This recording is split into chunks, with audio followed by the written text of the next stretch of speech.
Hello, and welcome to Overlooked Headlines. We're the podcast designed to share headlines from America and around the world that have been disregarded or overlooked, but are critical to our lives and well-being. It's our mission to inform with the headlines and then inspire through biblical words, which we call His lines, that once heard and applied will help to strengthen our faith in God as we navigate this journey called life. Now, here's the host of Overlooked Headlines, Jeff Bass. This is Overlooked Headlines, where we go beyond the noise and into the truth with headlines others ignore. I'm Jeff Bass, and let's get started.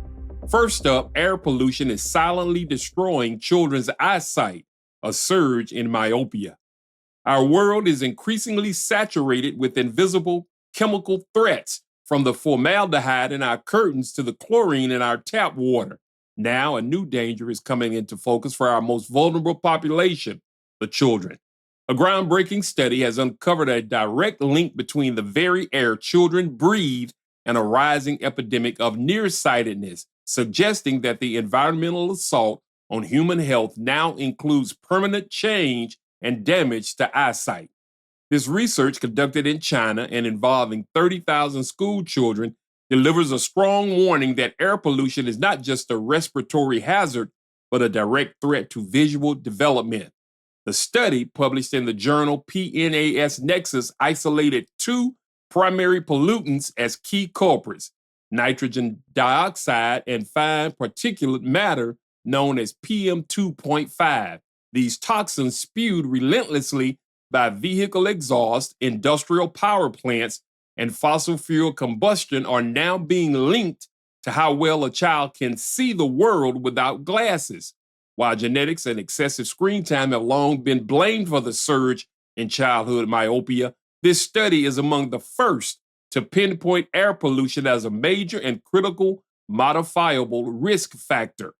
A professor at the University of Birmingham who co-supervised the study stated, "Clean air isn't just about respiratory health, it's about visual health also.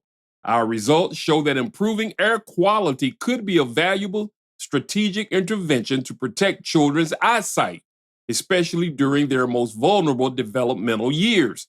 The research revealed that primary school children are uniquely susceptible to the damaging effects of polluted air. Their developing eyes show the most significant improvements in vision scores when air quality was enhanced. In contrast, older students and those with already severe myopia were less affected by environmental changes, their vision more firmly dictated by genetic factors.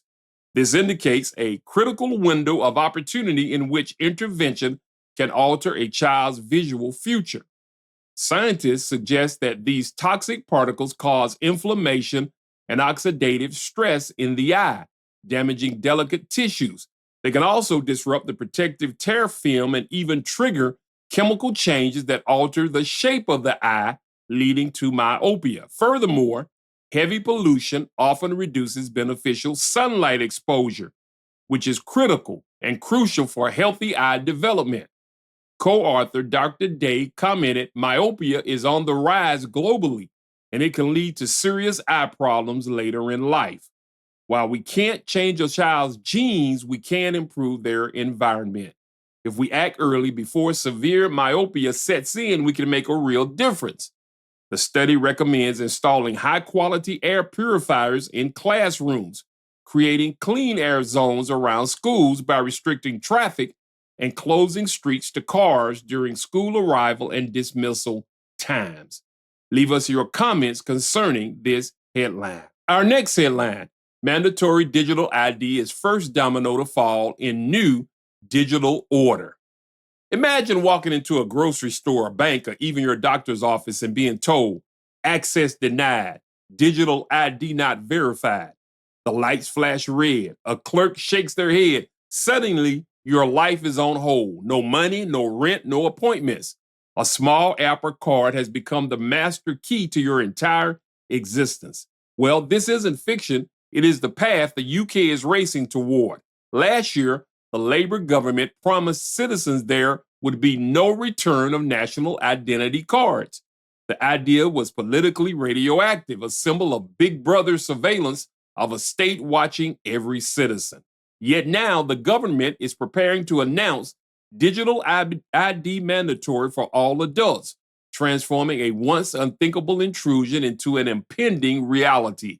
However, the Brit card is being promoted as a solution for immigration enforcement, border control, and broader social administration.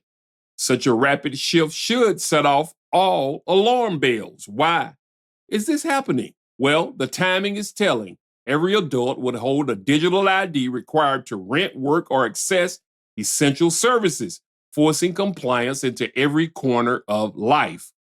Officials have studied Estonia's model, where citizens receive a digital identity at their birth, used across banking, voting, healthcare, and taxation.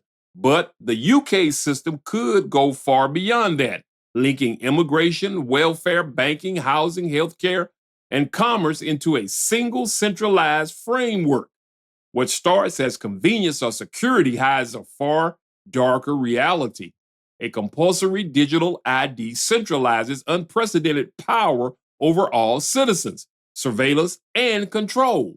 Imagine a government with a live map of your daily life, every purchase, every medical appointment, every online comment.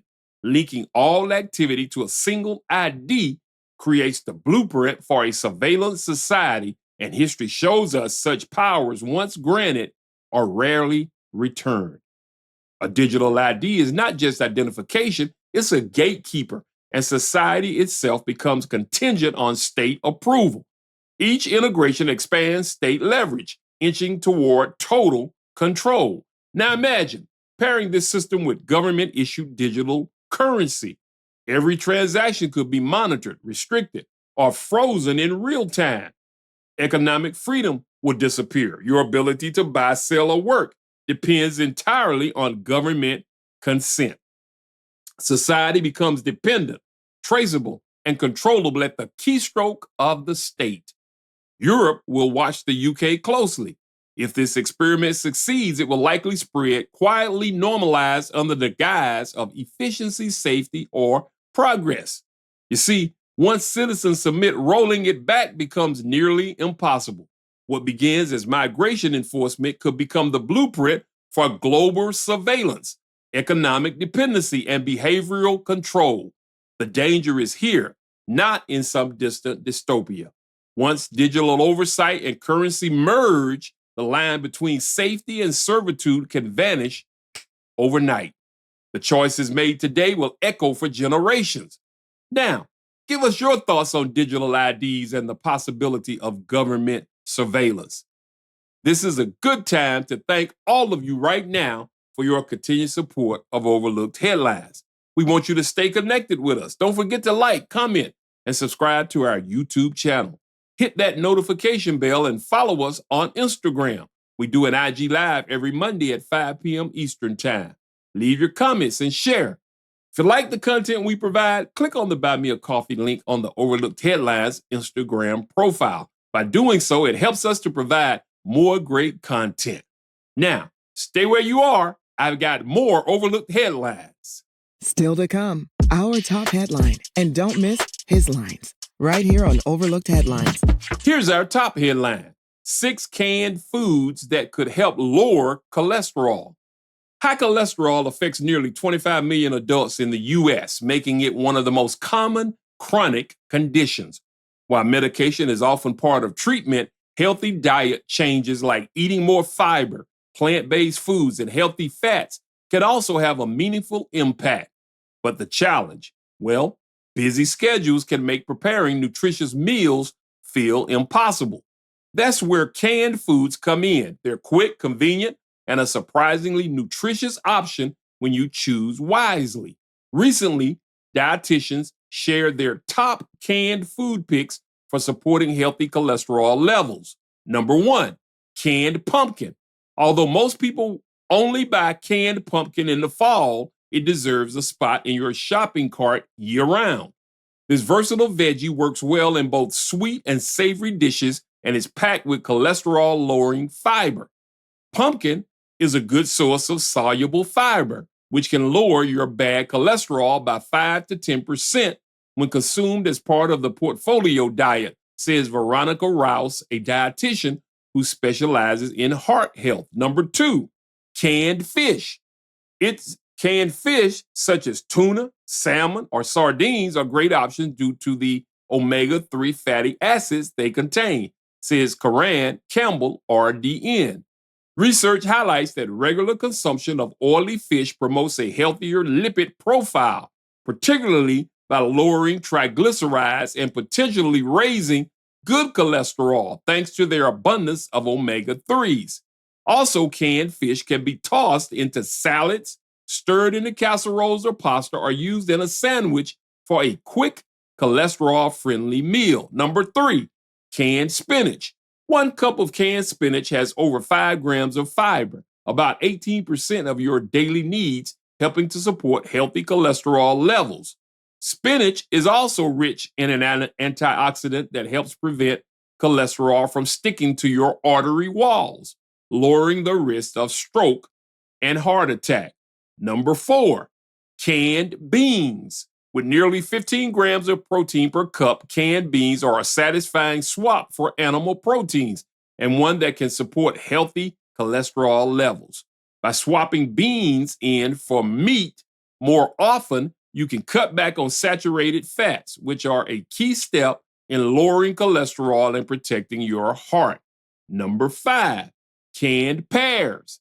They are a tasty, convenient choice with cholesterol-lowering benefits. They're especially high in fiber, providing 4 grams per cup. And a lot of that fiber is pectin, a soluble fiber that can help lower LDL cholesterol. And finally, number 6, canned okra. Yeah. but it's good. It's a versatile, nutrient-packed vegetable that can be enjoyed year-round in its canned form. It's a standout veggie for tackling elevated cholesterol levels because it contains a gel-like substance that binds to cholesterol during digestion and helps remove it from the body. Not sure how to use canned okra? Well, it works well in stir fries, soup, and gumbo. In conclusion, if you're looking to lower your cholesterol, don't overlook the canned goods already in your pantry. Many are packed with fiber, omega-3s, and other nutrients that support healthy cholesterol levels. Don't move. His lines are coming up. Hey, if you're enjoying this episode, then we'll think you'll love connecting with us on our social media platforms as well, because we post frequent news bites, tips, and alerts to keep you informed and inspired. Now, let's get back to more overlooked headlines with Jeff Bass. Now it's time for His Lines, where we take a closer look at these headlines from a biblical perspective taken from the Bible, God's Word. One of our headlines was about a serious surge of myopia, nearsightedness. On the other hand, we live in a world that trains our eyes to see only what is directly in front of us, what's urgent and what's flashy. But just like physical nearsightedness, it keeps a person from seeing far ahead. Spiritual myopia blinds us to eternal realities while making us overly focused on the temporary. This condition can hinder our faith, distort our perspective, and even weaken our walk with God. The good news, though, is that God has given us the cure through His Word. First, the cure begins by resetting our vision on eternity. Colossians 3:2 says to set your minds on things above, not on earthly things.